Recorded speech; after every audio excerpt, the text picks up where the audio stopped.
नमस्कार विद्यार्थी मित्रांनो, आज आपण आता 10वी गणित भाग 2 मधील चॅप्टर नंबर 3 सर्कल या चॅप्टर मधील प्रॅक्टिस सेट 3.5 ला सुरुवात करणार आहोत. प्रॅक्टिस सेट 3.5 मधील उदाहरणे theorem of division of chords, that means theorem of internal division of chords आणि theorem of external division of chords, त्याचबरोबर टँजेंट सिकेंट सेगमेंट थिअरम या थिअरमवरती आधारित आपली प्रॅक्टिस सेट 3.5 मधील एक्झाम्पल्स असणार आहेत. हे सर्व थिअरम्स यापूर्वीच मॅथ्स सारथी या चॅनलवरती आपले अपलोड झालेले आहेत. ते व्हिडिओज पाहण्यासाठी मॅथ्स सारथी या चॅनलला सबस्क्राईब करा. त्या थिअरमवरती आधारित असलेला प्रॅक्टिस सेट 3.5 ला आपण सुरुवात करणार आहोत. प्रॅक्टिस सेट 3.5 मध्ये एकूण 5 उदाहरणे असून ती अतिशय सोपी आहेत. फक्त आपल्याला या थिअरमचं ॲप्लिकेशन करता येणं गरजेचं आहे.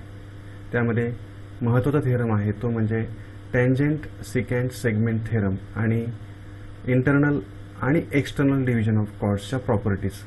हे 3 थिअरम वरती आधारित प्रॅक्टिस सेट 3.5 मधील एक्झाम्पल्स आपण सोडवणार आहोत.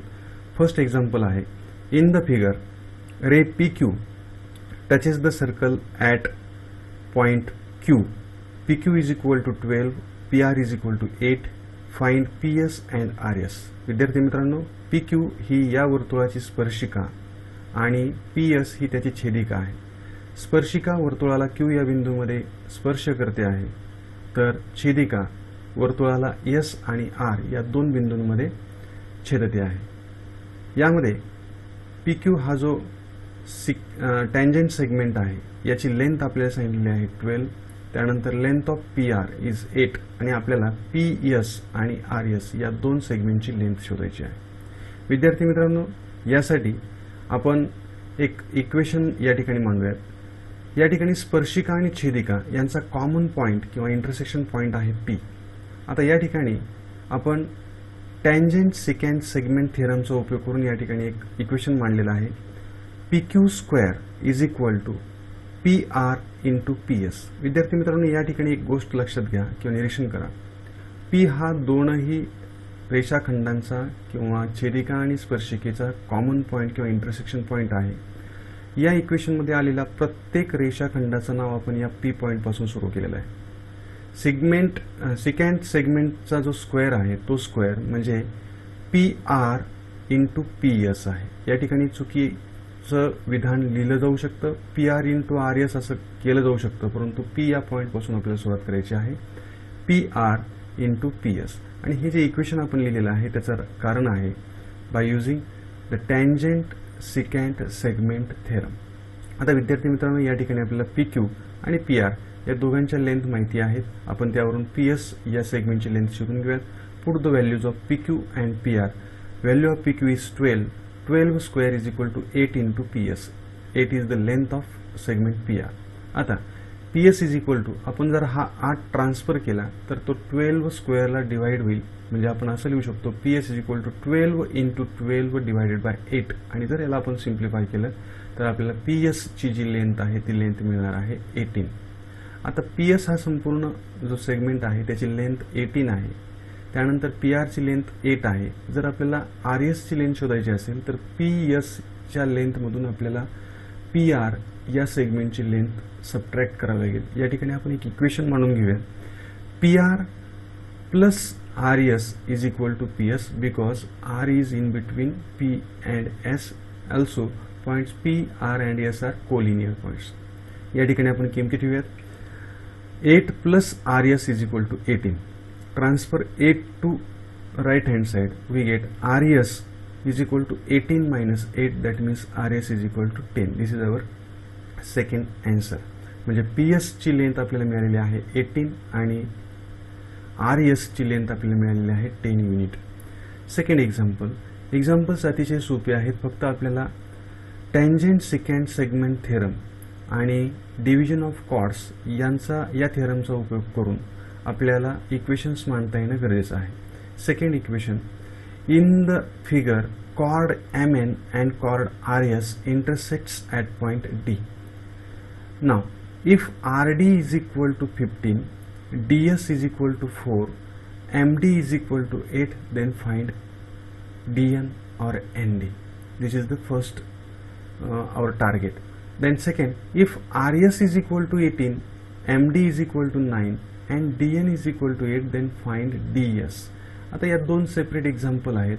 आपण सुरुवातीला पहिलं एक्झाम्पल सोडवणार आहोत. परंतु विद्यार्थी मित्रांनो या ठिकाणी पहा, दोन जीवा वर्तुळाच्या अंतर्भागामध्ये एकमेकींना डी या बिंदूमध्ये छेदत आहेत. म्हणजे या ठिकाणी आपल्याला theorem of internal division of chords या थिअरमचा उपयोग करून एक इक्वेशन मांडावं लागेल.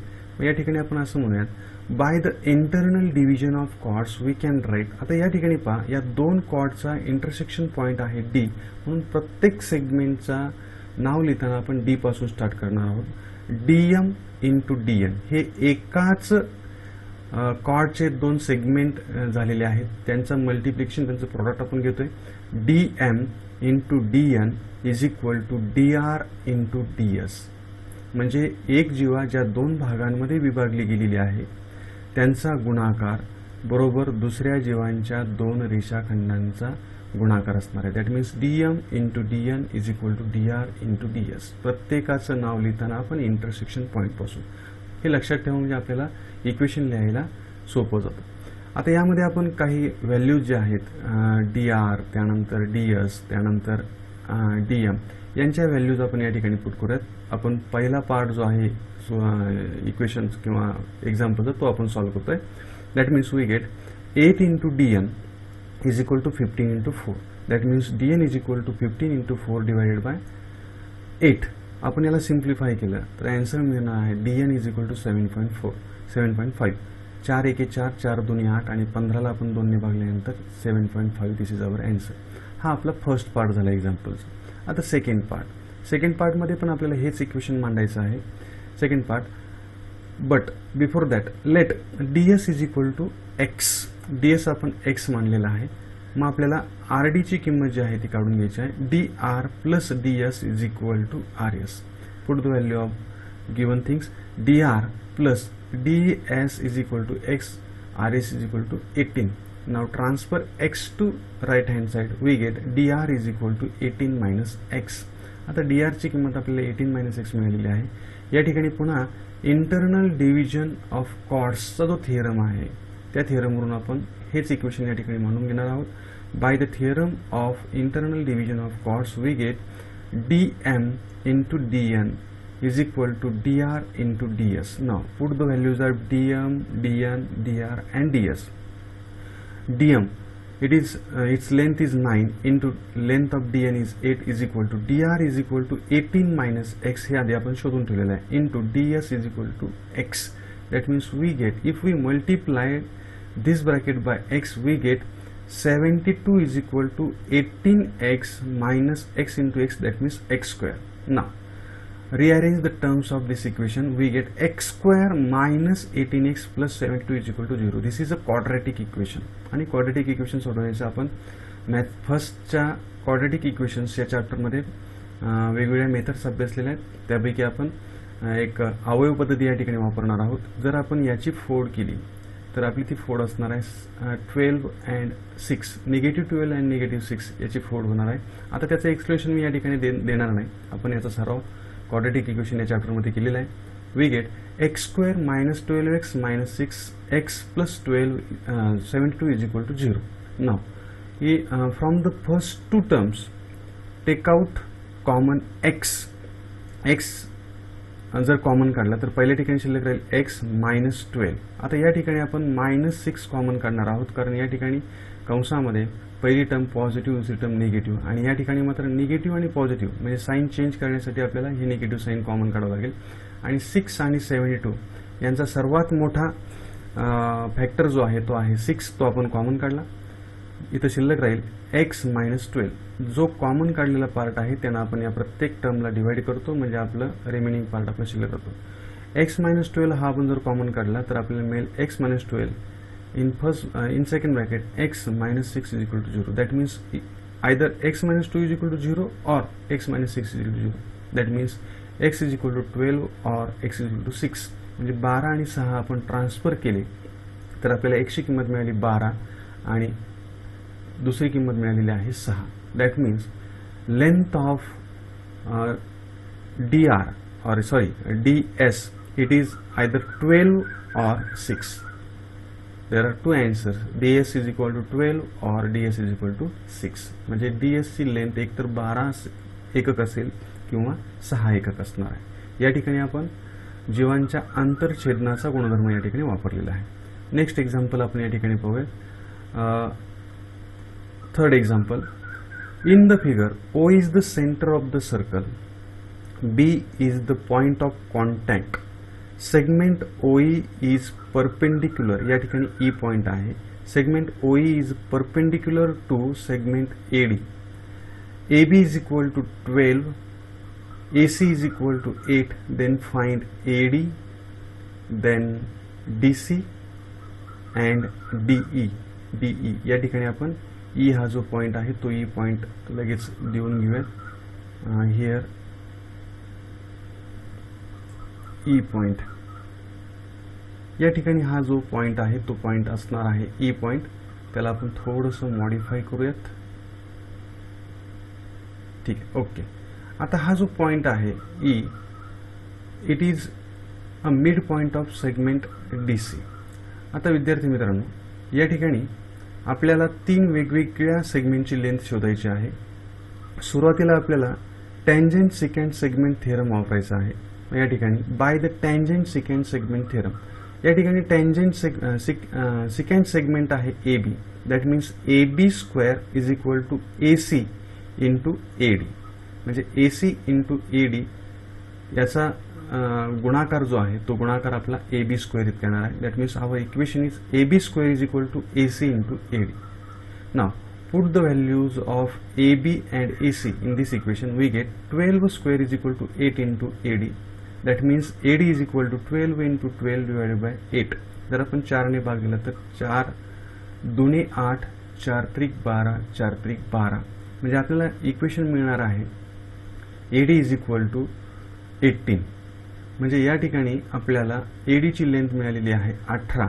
जर ही 18 असेल तर आता आपल्याला पुढच्या सर्व सेगमेंटची लेंथ सहज शोधता येणं शक्य आहे. That means AC plus DC is equal to AD, because A dash C dash D म्हणजे बिंदू A, C आणि D हे एकरेषीय बिंदू असून C हा बिंदू A आणि D च्या दरम्यान आहे. म्हणून आपण या ठिकाणी AC अधिक DC बरोबर AD असं लिहिलं आहे. मग या ठिकाणी किमती टाकूयात आपण. AC ची व्हॅल्यू आहे 8 plus DC means CD is equal to 18. That means CD is equal to 18 minus 8. That means CD is equal to 10. This is our second answer. नाव आता या ठिकाणी पहा, DE ची लेंथ आपल्याला शोधायची आहे. CD ची लेंथ आपल्याला माहिती आहे. आपल्याला माहिती आहे वर्तुळ केंद्रातून जीवेवर टाकलेला लंब जीवेला दुभागतो, जीवेचे समान 2 भाग करतो. मग जर समजा DC हा 10 सेंटीमीटर असेल तर OE या लंबामुळे DC ही जीवा समान 2 भागांमध्ये विभागली गेली असेल. That means length of D is equal to 5. पण ते आपल्याला लिहावं लागेल. Here segment OE perpendicular chord CD it is given. Now perpendicular drawn from centre of chord to the chord bisects that chord. म्हणजे वर्तुळ केंद्रातून जीवेवर टाकलेला लंब जीवेस दुभागतो. या थिअरमचा उपयोग जर केला तर आपल्याला असं म्हणता येईल DE is equal to 1/2 into CD. That means D is equal to 1/2 into 10. That means D is equal to 5 units. म्हणजे DE हा आपल्याला 5 एकक मिळालेला आहे. Next example, fourth, in the figure if PQ is equal to 6, QR is equal to 10, PS is equal to 8, find TS. या ठिकाणी पहा विद्यार्थी मित्रांनो, आकृतीमध्ये आपल्याला निरीक्षण करावं लागेल. O या केंद्र असलेल्या वर्तुळामध्ये त्या वर्तुळाला 2 छेदिका वेगवेगळ्या बिंदूंमध्ये छेदत आहेत. पहिली छेदिका ही त्या वर्तुळाला T आणि S या बिंदूमध्ये छेदते आहे, तर दुसरी छेदिका ही वर्तुळाला Q आणि R या 2 बिंदूंमध्ये छेदते आहे. म्हणजे या ठिकाणी आपल्याला theorem of external division of chords याचा उपयोग करावा लागेल. विद्यार्थी मित्रांनो, हा थिअरम सध्याच्या या वर्षीच्या अभ्यासक्रमातून जरी वगळलेला असला तरी सराव म्हणून या एक्झाम्पल पाहायला आपल्याला हरकत नाही. या ठिकाणी पहा, PR is equal to PQ plus QR. या ठिकाणी दरम्यानताचा गुणधर्म वापरलेला आहे. PR is equal to PQ plus QR. यानुसार आपण किमती टाकून घेऊयात. PR is equal to 6 plus 10. That means PR is equal to 16. PR हा रेषाखंड 16 आहे. त्यानंतर by the theorem of external division of chords. आता या दोन छेदिकांचा सामायिक बिंदू जो आहे म्हणजे इंटरसेक्शन पॉइंट जो आहे तो पी आहे. म्हणून या पी पॉइंट पासून आपण सुरुवात करून इक्वेशन्स मांडणार आहोत. P S into P T is equal to P Q into P R. म्हणजे या ठिकाणी आपलं इक्वेशन असेल P S into P T is equal to P Q into P R. मग या किमती आपण ठेवूयात. पी एसची लेंथ आहे 8, पी टीची लेंथ आहे ती आपल्याला शोधायची आहे. त्यावरून आपण टी एस शोधणार आहोत. त्यानंतर P Q is equal to 6 and P R is equal to 16. Therefore P T is equal to 6 into 16 divided by 8 आणि याला आपण सिम्प्लिफाय केल्यानंतर आपल्याला P T is equal to मिळणार आहे 12. म्हणजे P T is equal to 12 मिळाल. आता टी एस शोधायचा असेल तर पी टीच्या लेंथमधून आपल्याला पी एस सबट्रॅक्ट करावं लागेल.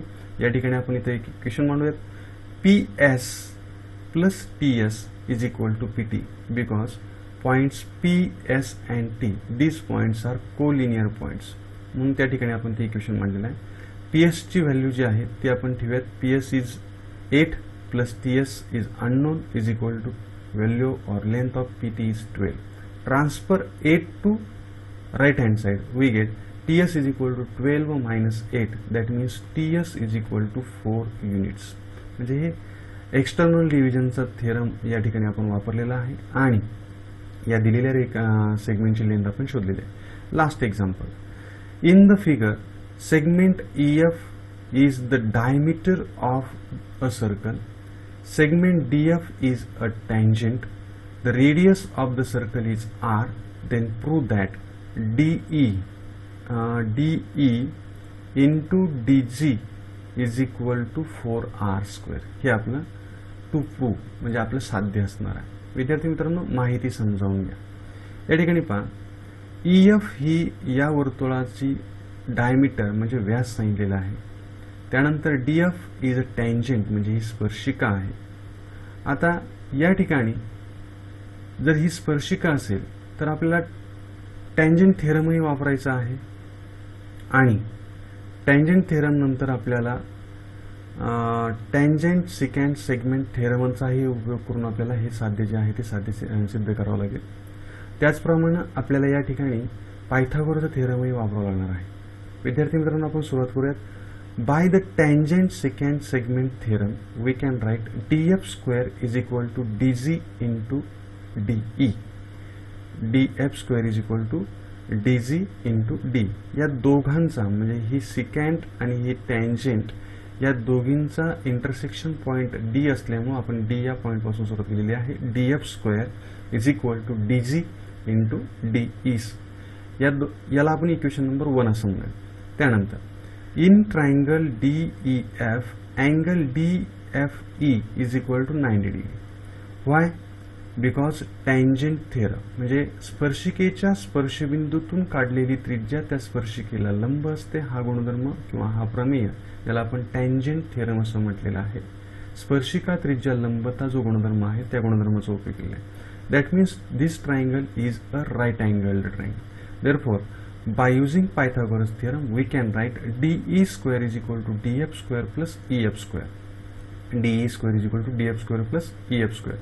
Now, EF is the diameter of the circle. That means we can write EF is equal to 2R. It is double the radius, and radius of the circle is R. Therefore, we can write EF is equal to 2R. Put this value EF is equal to 2R in above equation. We get DE square is equal to DF plus 2R square. That means DE square is equal to DF square plus 4R square. Now rearrange the terms. We get 4R square is equal to DE square minus DF square. म्हणजे जेव्हा DF square आपण left hand साइडला transfer करू तो negative होईल. That means 4R square is equal to DE square minus DF square. Now value of DF square is equal to DG into DE. This is from equation 1. Put this value in this equation. That means we get 4R square is equal to DE square minus, instead of DF square, put the value DG into DE. Now from these two terms take DE common. We get 4R square is equal to DE in bracket DE minus DG. Now observe the figure. What is the subtraction of DE minus DG? It is GE. Therefore, we get 4R square is equal to DE into GE. Subtraction of DE and DG, it is GE, because G is in between D and E. Also point D, G and E, these 3 points are collinear points. हे simple example बऱ्याच वेळा परीक्षेला येऊन गेलेलं आहे आणि महत्त्वाचं आहे. या एक्झाम्पलचा सराव करा. यातील एक्झाम्पल्स अतिशय सोपी होती. काही अडचण असेल तर कॉमेंट बॉक्समध्ये कॉमेंट करा. व्हिडिओ आपल्याला आवडला असेल तर या व्हिडिओला नक्की लाईक करा, मित्रांना शेअर करा आणि चॅनल सबस्क्राईब करायला विसरू नका. धन्यवाद. काळजी घ्या.